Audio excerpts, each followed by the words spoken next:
Hello friends, I am Dr. Ajay Kothari. I am a consultant spine specialist at Sancheti Hospital, Pune. आज हम discuss करेंगे about cervical spine surgery. Cervical spine surgery दो approach से होती है। एक approach है एंटीरियर, जिसमें एंटीरियरली हम राइट साइड में यहाँ कट कर कर इंपॉर्टेंट स्ट्रक्चर्स को डिसेक्ट कर कर स्पाइन के ऊपर पहुंचते हैं और डिस्क निकालते हैं, वर्टेब्रल बॉडी निकालते हैं और वो नस के ऊपर का दबाव हटाते हैं। और दूसरा अप्रोच होता है पोस्टीरियर, जिसको हम पोस्टीरियर सर्वाइकल लैमिनेक्टोमी, लैमिनोफोरामिनोटोमी, ऐसे कई उसके नाम हैं। तो आज हम डिस्कस करेंगे about anterior cervical discectomy and fusion, जिसको बहुत कॉमनली ACDF ऐसे बोला जाता है। तो आज हमारे साथ है मिस्टर प्रकाश निर्मल। इनका एज है 43 इयर्स और इनको C6 और C7 ये सर्वाइकल वर्टेब्रा में इनका डिस्क पीछे स्लिप होकर इनके हाथ में बहुत ही ज्यादा दबाव था और दर्द था। इसके कारण उनका हाथों में जो दर्द था वो इतना भयंकर था कि पिछले 8 दिनों से वो रात में सो भी नहीं पा रहे थे। वो उठ के बैठते थे और हाथ ऐसा रखते थे कॉन्स्टेंटली। हमने 2 हफ्ते पहले उनको एक पेन ब्लॉक इंजेक्शन भी दिया था विद द होप कि चलो एक बार कोशिश करके देखते हैं, बट उनका पेन उससे भी कम नहीं हुआ। पेन उनका काफी 2 से 3 हफ्ते तक बरकरार था और फिर हमने सोचा कि let's do a keyhole surgery for him. कल इसी वक्त हमने उनका सर्जरी किया। ये सर्जरी 45 मिनट्स का सर्जरी होता है और इस सर्जरी के बाद हम नेक्स्ट डे, जैसे आज 24 आवर्स हुआ है और आज हमने इनको खड़ा किया, हमने इनको चलाया और आज शाम को ये अपने घर चले जाएंगे। तो पहले समझते हैं कि ये MRI हमको क्या बता रहा है और इनको इतना दर्द क्यों था।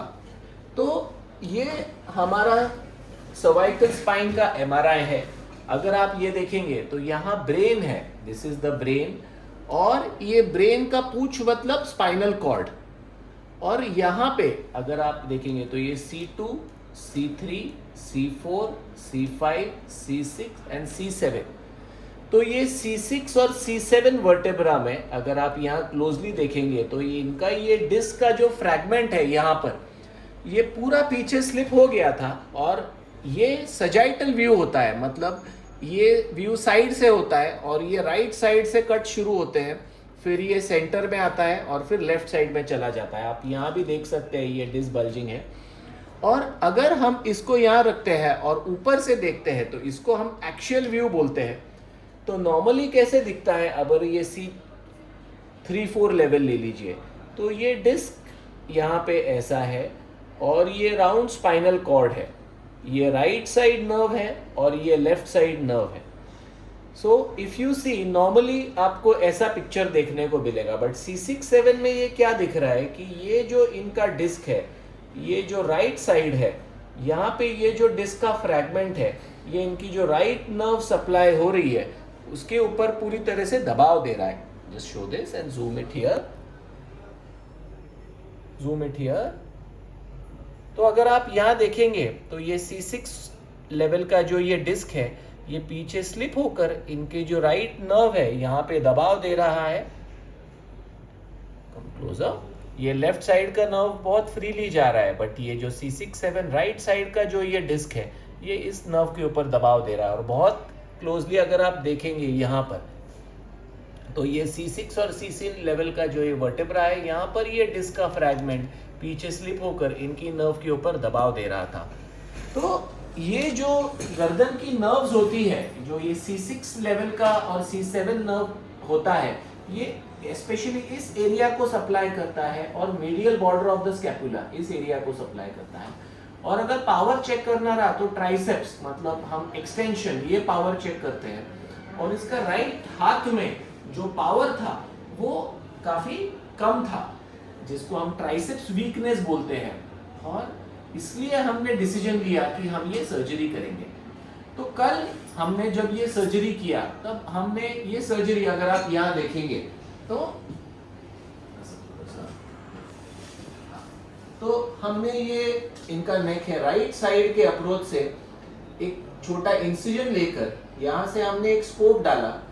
वो जो डिस्क दबाव दे रहा था उस नर्व के ऊपर, with the help of a microscope हमने वो डिस्क का फ्रैगमेंट डिसेक्ट आउट किया और वो जो नर्व दब रही थी उसको फ्री किया।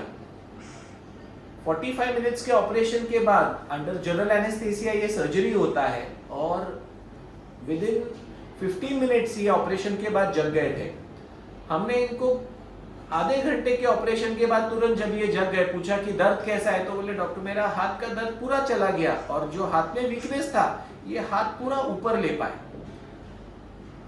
इमीडिएटली हम 6 घंटे के बाद पेशेंट्स को लिक्विड डाइट लेना रेकमेंड करते हैं, जैसे पानी पी सकते हैं, जूस पी सकते हैं और थोड़ा लाइट डाइट जैसे दाल खिचड़ी, ऐसी सैंडविच, ऐसी चीजें खा सकते हैं।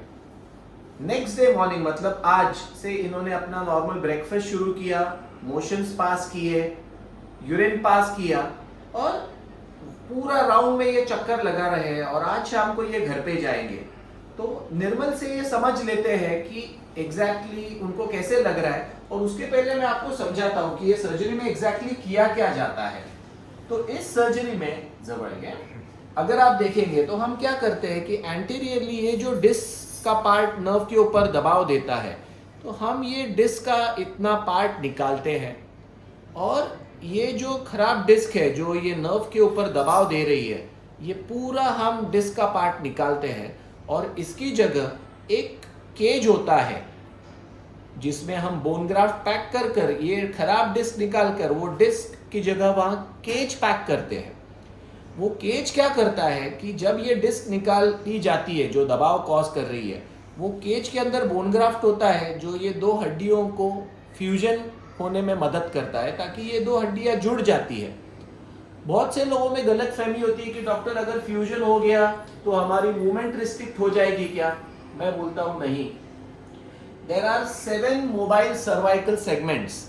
तो एक लेवल का फ्यूजन होने से नेक की मोबिलिटी बिल्कुल रिस्ट्रिक्ट नहीं होती है।